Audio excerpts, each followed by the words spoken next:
Assalamualaikum warahmatullahi wabarakatuh. Sahabat-sahabat muslim rahimakumullah.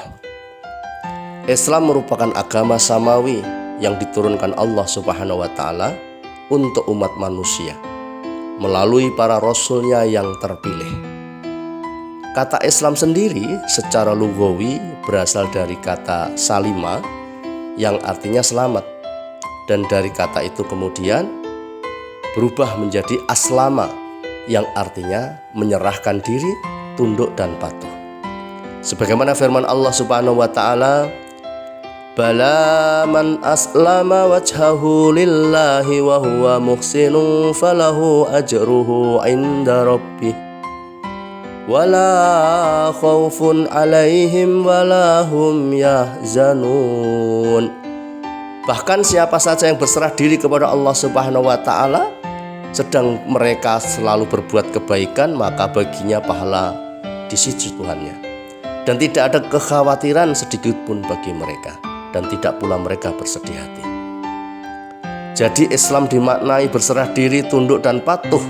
Sedangkan Muslim yaitu orang yang berserah diri, tunduk patuh kepada Allah Subhanahu wa ta'ala.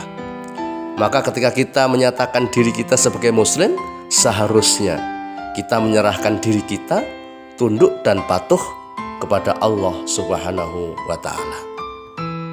Sahabat-sahabat muslim rahimakumullah, kemudian terhadap apa kita berserah diri? Yaitu terhadap apa saja yang diturunkan oleh Allah Subhanahu wa ta'ala kepada rasul-rasulnya.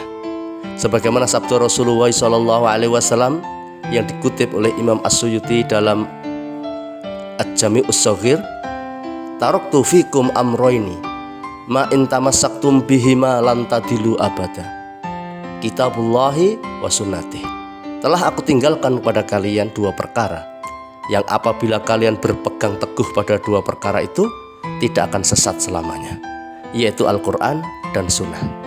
Sahabat-sahabat muslim rahimakumullah, karena kita muslim, maka kita berserah diri, tunduk, patuh kepada Allah Subhanahu wa ta'ala dengan cara apa? Mengikuti apa yang dibawa oleh baginda Rasulullah Sallallahu Alaihi Wasallam, yaitu Al-Quran dan Sunnah beliau.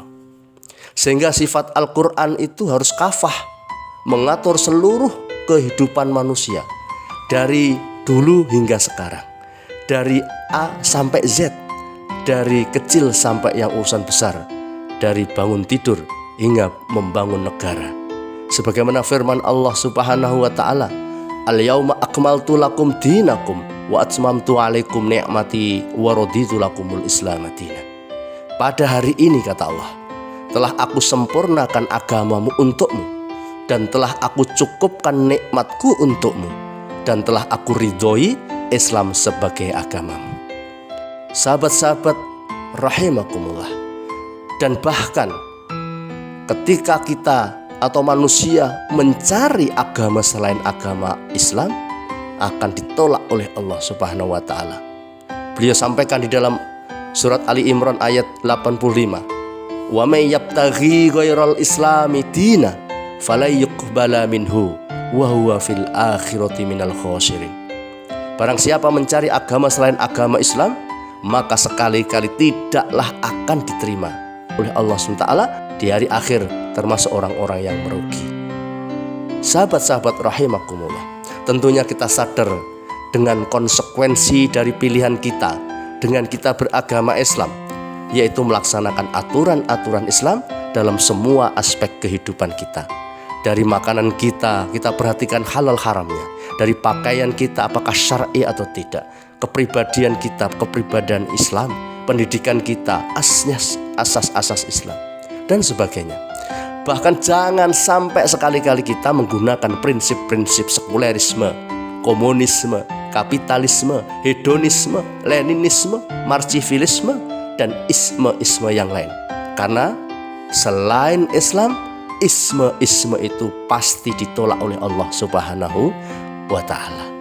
Sahabat-sahabat muslim rahimakumullah, oleh karena itu, ketika Islam diterapkan secara kafah, insya Allah Islam rahmatan lil alamin mampu memberikan kehidupan yang sejahtera bagi kita semuanya. Wa ma arsalnaka illa rahmatan lil alamin. Kami tidak mengutus engkau hai Muhammad kecuali sebagai rahmat bagi seluruh alam semesta.